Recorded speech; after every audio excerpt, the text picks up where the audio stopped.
بمبئی اور دہلی میں اتنا بڑا خوبصورت مجمع دیکھنے کو نہیں ملا جو بڑا مجمع آج لدھیانہ پنجاب میں دیکھنے کو مل رہا ہے۔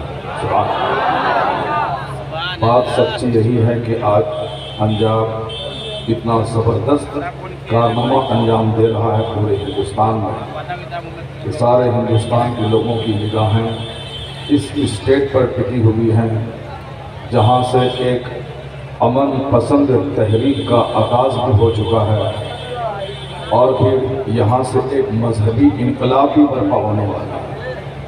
سنیت کی تحریک یہاں مضبوط ہو رہی ہے۔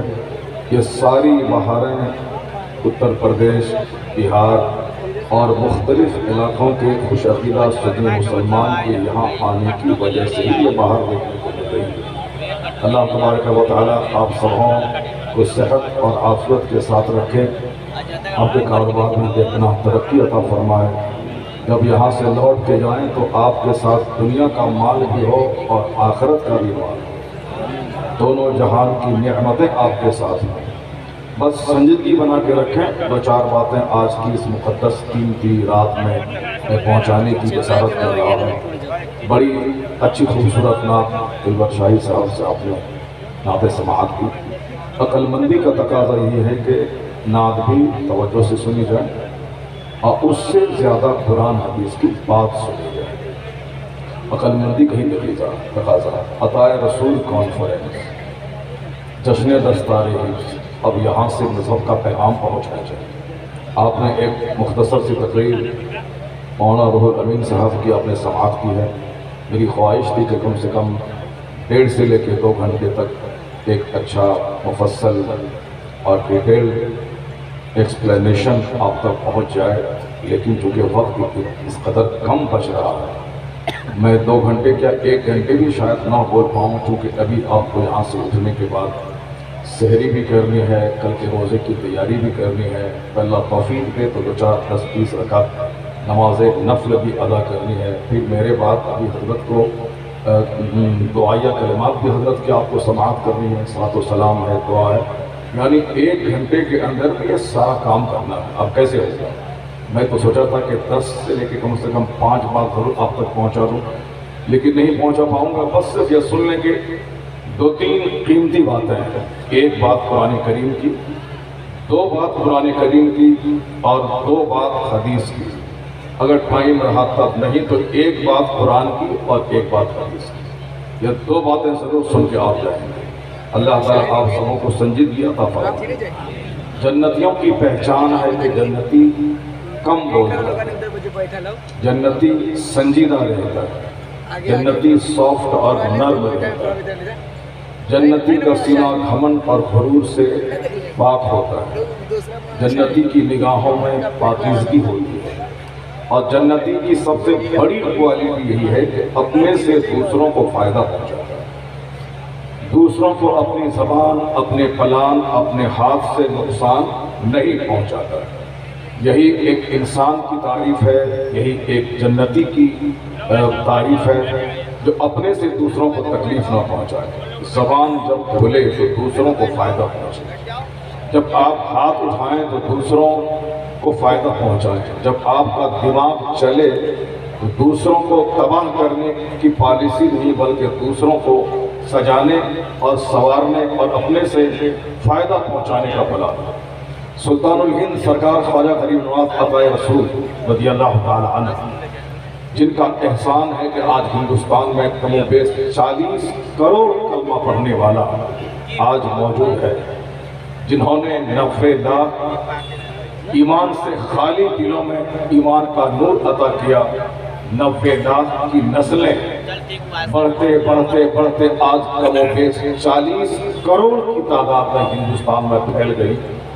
جب تک ہندوستان میں مدرسے رہیں گے، مسجدیں رہیں گی، خانقاہ رہے گی، مسلمانوں کے سروں پہ ٹوپیاں رہیں گی، چہرے پہ داڑھیاں رہیں گی، اس کا سارا صحرا غریب نواز کے سر اقدس پہ جاتا رہے گا، چونکہ انہوں نے اس ملک میں آ کے سب سے پہلے یہاں کا سب سے بڑا مبلغ، سب سے بڑا داعی بن کر جو مذہب کا کام کیا ہے۔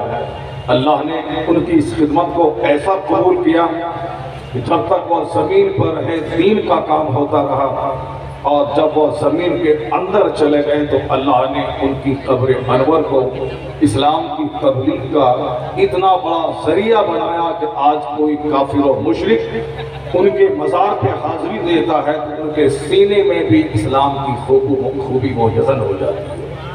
یعنی وہ خاموش مبلغ اور دائی، جہاں بے شمار خطابات سے دین کا کام نہ ہو، وہاں غریب نواز جو ایک مثل سمندر کے اپنے آنے والے زائرین اور سائل کو نوازتے ہیں، یہ انہیں کی غریب نوازی ہے کہ بے شمار کافر آج بھی روزانہ کلمہ پڑھ کر مصطفیٰ کی غلامی میں داخل ہو گئے ہیں۔ غریب نواز کی قبر انور کو اللہ رحمت و نور سے بھر دے۔ ان کی زندگی کا سب سے بڑا چیپٹر ہے کہ بچپن سے ہی انہوں نے اپنے سے دوسروں کو فائدہ پہنچایا۔ باپ کی طرف سے ایک باغ ملا تھا، باپ کی طرف سے ایک پنچکی ملی تھی، دماغ میں جنت کا جنون چڑھا، آخرت کی بات دماغ میں آئی، یہ دنیا ایک پانی کا بلبلا ہے، آج ہے کل ختم ہو جائے گی، میرے مرنے کے بعد کیا ہوگا جہاں کا ایک دن 50,000 سال کے برابر ہوگا۔ اس 7-8 سال کے ننھے بچے کی دماغ میں اتنی بڑی سوچ کہاں سے پیدا ہوگا کہ میں مروں گا تو کیا ساتھ لے کے جاؤں گا؟ اس دنیا میں اگر سونے چاندی کا مکان بھی مل جائے تو کتنے دن تک بندہ اس میں رہے گا؟ 40 سال، 50 سال، 100 سال۔ یہ 100 سال اللہ کے نزدیک ایک منٹ کی حیثیت رکھتا ہے، اور مرنے کے بعد کا ایک دن دنیاوی گنتی کے حساب سے 50,000 سال کا ایک دن ہوگا۔ اس لیے انہوں نے دماغ میں جنون چڑھا لیا، یہ دنیا میں چاہے کرائے کے گھر میں رہو یا اپنے مکان میں رہو، دونوں برابر ہے، چونکہ جب میری لاش گھر سے نکلے گی، میرا اپنا گھر رہے یا کرائے کا گھر رہے، چھوڑنے کے اعتبار سے دونوں گھر برابر ہیں۔ جب چھوڑ کے ہی جانا ہے تو پھر اپنا گھر کس کام کا یا کرائے کا گھر کس کام کا؟ بادشاہت کس کام کی؟ جب دنیا چھوڑ کے قبر میں جانا ہی ہے تو بادشاہت کس کام کی؟ نہ جانے کتنے بادشاہ آئے اس دنیا کو چھوڑ کے چلے گئے، نہ جانے کتنے زمیندار آئے سبوں کو زمین نے کھا لیا، نہ جانے کتنے حکمراں آئے اس کا نام و نشان تک دنیا سے مٹ گیا۔ تو پھر اصل چیز عزت وہاں کی ہے، اور اصل مقصد حیات جو اللہ کی عبادت کرنا ہے مجھے وہ کرنا چاہیے۔ چھوٹے سے وجود میں اتنی بڑی فکر کہ میرے سے دوسروں کو دین ملے، میرے سے دوسروں کو فائدہ پہنچے، میں مال سے بھی فائدہ پہنچاؤں، میں اپنی گفتگو سے بھی فائدہ پہنچاؤں۔ دل دنیا سے اجاٹ ہو گیا۔ ان کے دماغ میں ایک ہی نشہ تھا کہ میں کس کے لیے پیدا ہوا ہوں، میری منزل کہاں ہے، میری ڈیسٹینیشن کہاں ہے، میں کس کام کے لیے پیدا ہوا ہوں، اسی کو دن رات سوچتے رہتے تھے۔ اتنا بڑا زبردست بچہ جو بچپن سے ہی دینداری جھلکتی تھی، آخر یہ کہاں سے یہ بات پیدا ہوئی؟ تاریخ بتاتی ہے کہ دنیا میں کوئی بہت بڑا کام کرنے کے لیے ان کی ماں، ان کے باپ کا زبردست رول رہتا ہے کہ اچھی فصل پیدا کرنے کے لیے شاندار زرخیز زمین چاہیے، اور ایک اچھی اولاد پیدا کرنے کے لیے شاندار ماں اور شاندار باپ چاہیے۔ بنجر زمین میں لہلہاتی فصل پیدا نہیں ہوتی ہے، اور ہر زمین سے ساری فصلیں پیدا نہیں ہوتی ہے۔ کشمیر کی زمین سیب کے لیے مناسب ہے، وہاں دھان کی کھیتی نہیں ہوتی ہے۔ بہار اور بنگال کی زمین دھان کے لیے مناسب ہے، وہاں سیب کی کھیتی نہیں ہوتی ہے۔ شملہ کی سرزمین سیب کے لیے مفید ہے، اور گجرات اور مہاراشٹر کی سرزمین کپاس کے لیے مشہور ہے۔ آم کی کھیتی کشمیر میں کم ہوتی ہے، اخروٹ کی کھیتی بنگال اور اڑیسہ میں کم ہوتی ہے۔ اخروٹ کے لیے کشمیر کی زمین چاہیے، اور آم کے لیے بہار اور بنگال کی زمین چاہیے۔ ہر زمین میں ساری فصلیں پیدا نہیں ہوتی ہیں۔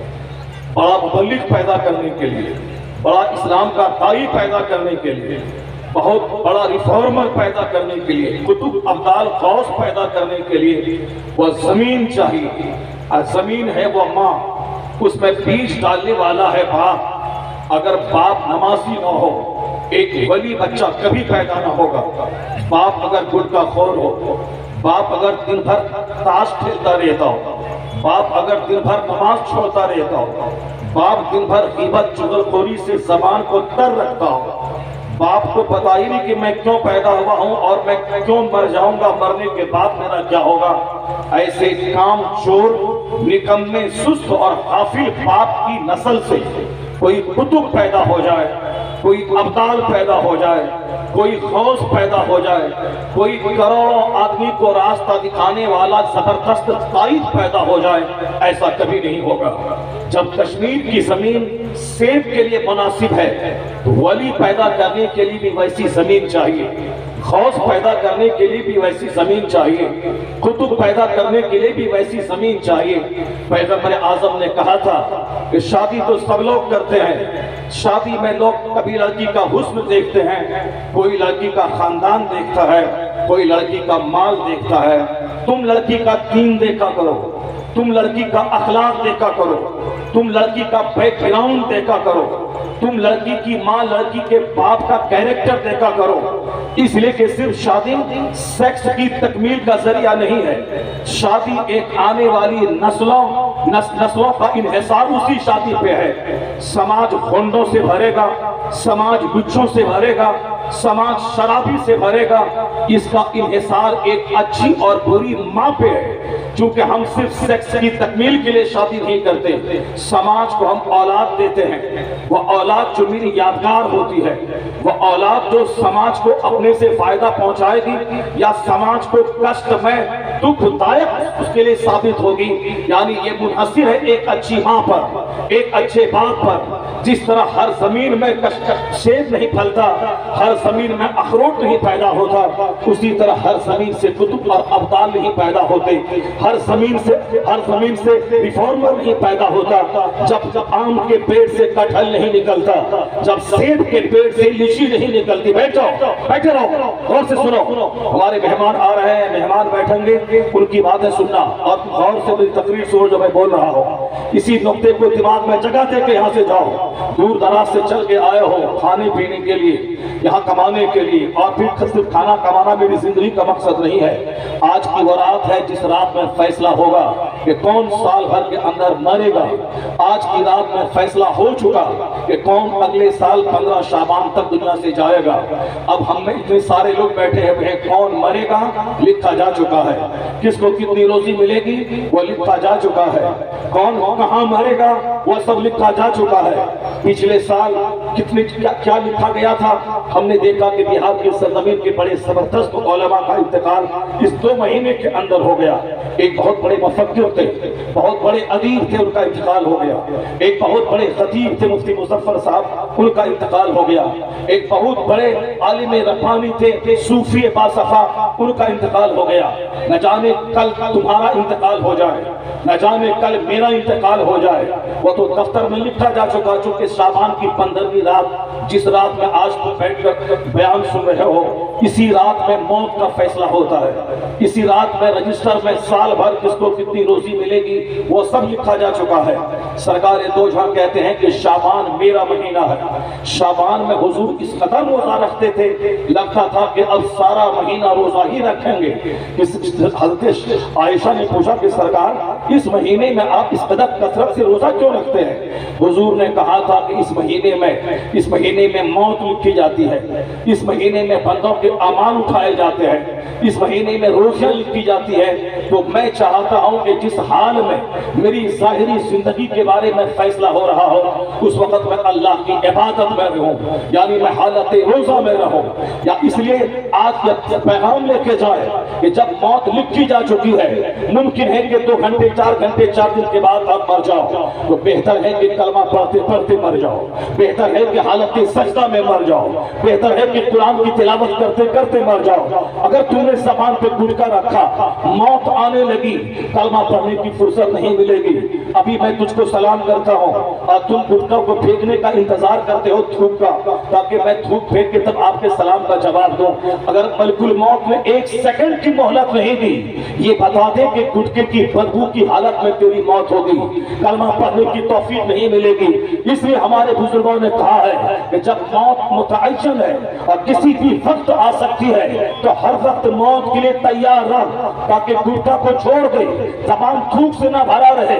جس وقت موت آئے اس وقت تیری زبان پہ کلمہ جاری رہے، ہاتھ رہے بائک کے ہینڈل پر زبان پہ کلمہ شریف جاری رہے، ہاتھ رہے فیکٹری میں کام پر زبان پہ درود شریف جاری رہے، تم ٹرین سے سفر کرو لدھیانہ سے بہار کا اور زبان پہ درود جاری رہے، اگر ٹرین الٹ گئی تو کلمہ پڑھتے پڑھتے موت آ جائے گی، درود پڑھتے پڑھتے موت آ جائے گی، اگر بائک سے ایکسیڈنٹ کر گئے تو گٹکا کھاتے ہیں درود پڑھتے پڑھتے موت آ جائے گی۔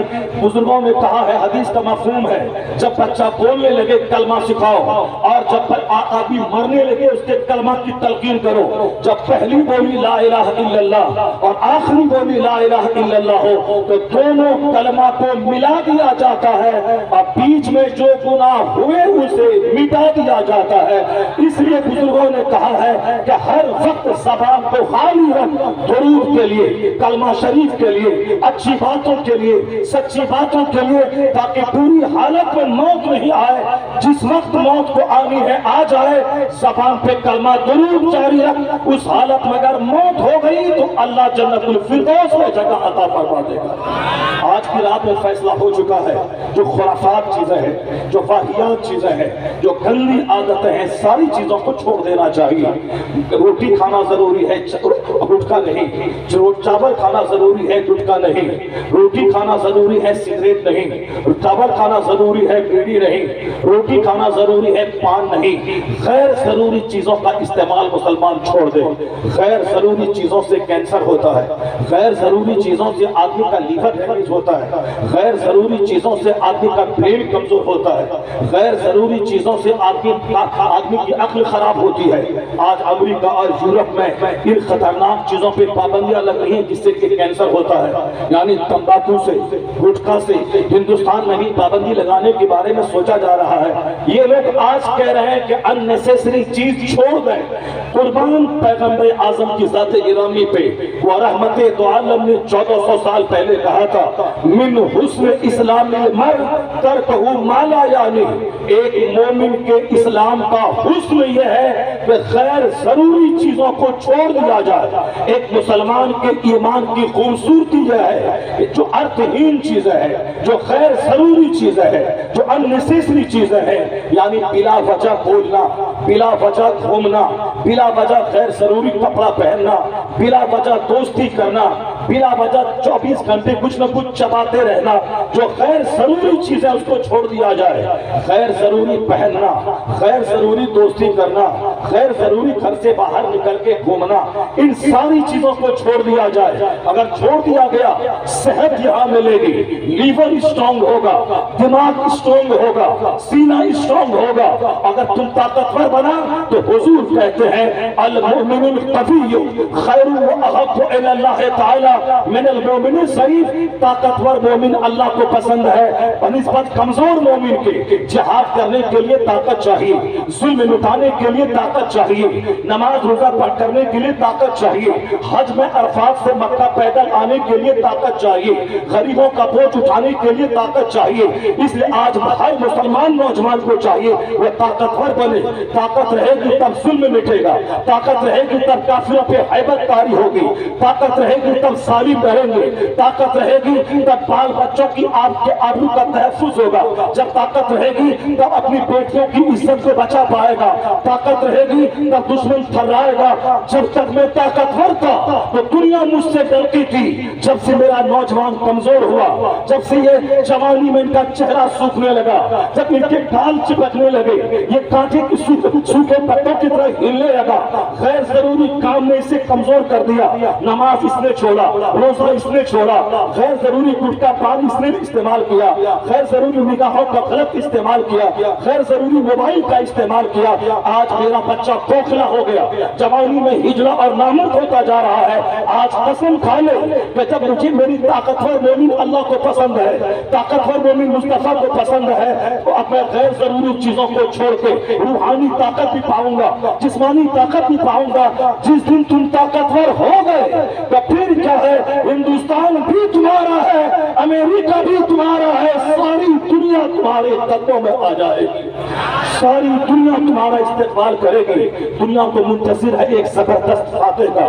دنیا انتظار کر رہی ہے مصطفیٰ کے سچے وفادار غلام کا. تیرے گھر میں کوئی ڈکیت گھس جائے, تیری بہن کا ہاتھ پکڑنے لگے, تیرے گھر کی دولت لوٹنے لگے, اگر تو طاقتور نہیں رہے گا تو تمہاری نگاہوں کے سامنے عزت لوٹے گی, کچھ نہیں کر پائے گا.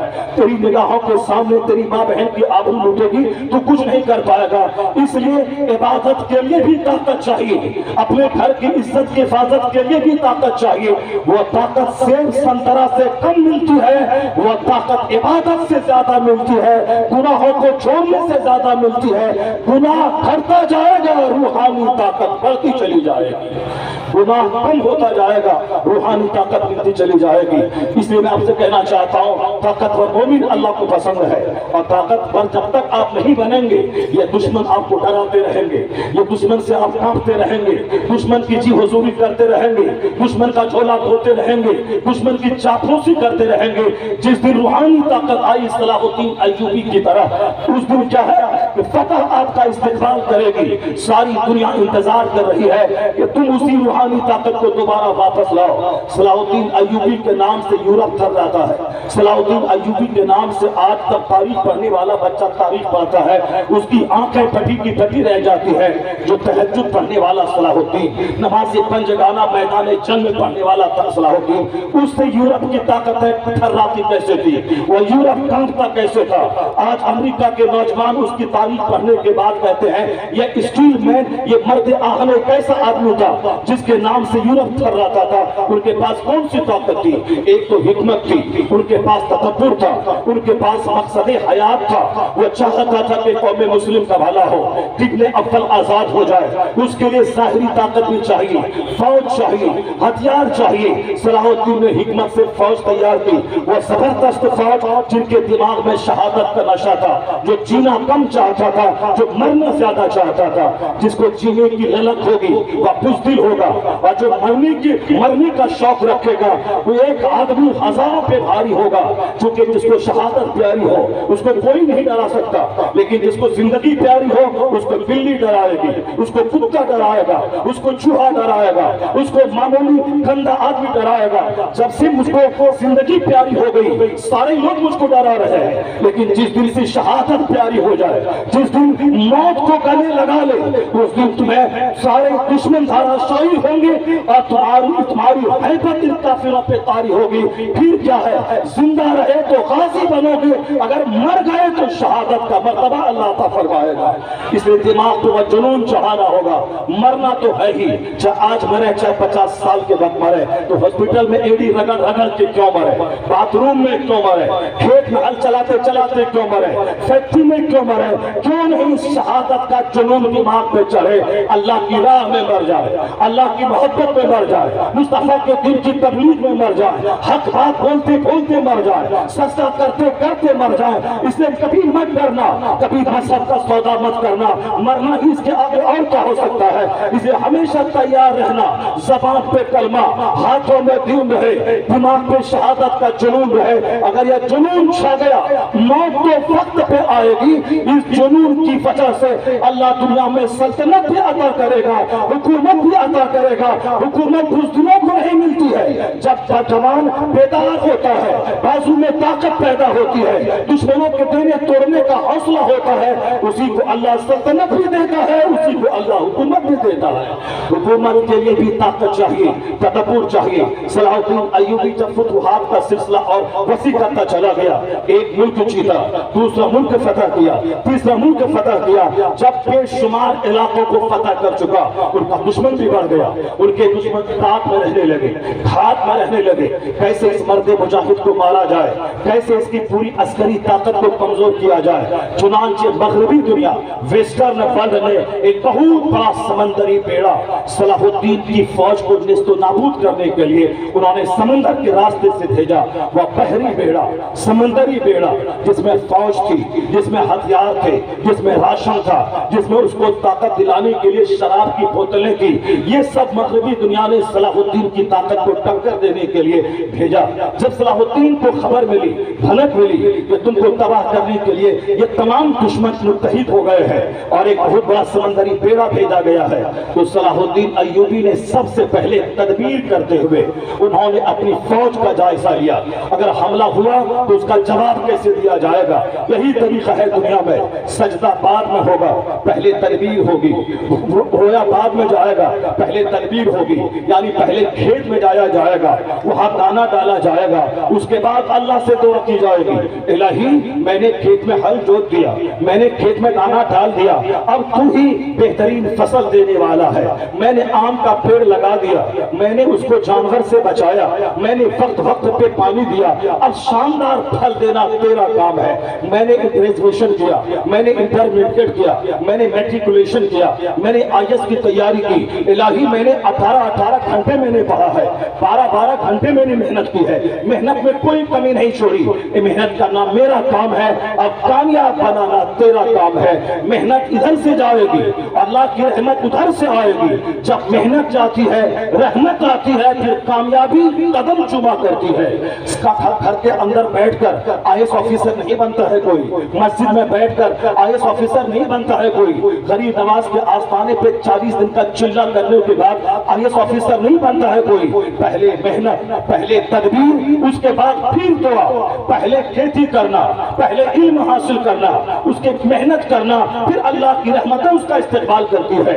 ہمارے ہاں دو طبقہ ہے، ایک تو ہے صرف محنت پہ وشواس کرتا ہے، اس کے پاس محنت ہے اللہ پر یقین نہیں ہے، وہ بھی مارا گیا۔ ایک طبقہ وہ ہے جو صرف دعا کرتا ہے اور تدبیر نہیں کرتا، وہ بھی کام سے گیا۔ تو طبقہ وہی ہو جو میدان بدر سے سبق سیکھے، اگر حضور چاہتے تو مدینہ ہی میں دعا کر دیتے، جو کافر مکہ سے لڑنے بدر میں آ رہا ہے اسے راستے ہی میں مار دے، حضور کی دعا ہوتی، زمین ان سبھاؤں کو نگل جاتی، مگر نہیں، سرکار دو جہاں قیامت تک کے لیے ماڈل ہے، قیامت تک کا اس مذہب اسلام ہے، ہر گھر میں اسلام جائے گا تو مسلمانوں کو ہر حالات کا سامنا کرنا پڑے گا۔ تو میں تو ابھی دعا کروں گا وہ زمین میں پھنس جائے گا، لیکن کل اسلام ہندوستان میں کیسے پہنچے گا، کل مسلمان جہاد کیسے کرے گا، کل ظلم کیسے مٹائے گا، یہ گھر سے باہر کیسے نکلے گا؟ پیغمبر اعظم ماڈل ہے، وہ مدینہ سے نکل کے 80 کلومیٹر دور میدان بدر میں گئے، 313 مجاہد کو لے کے گئے، ان سبھاؤں کو جنگ کا طریقہ سکھایا،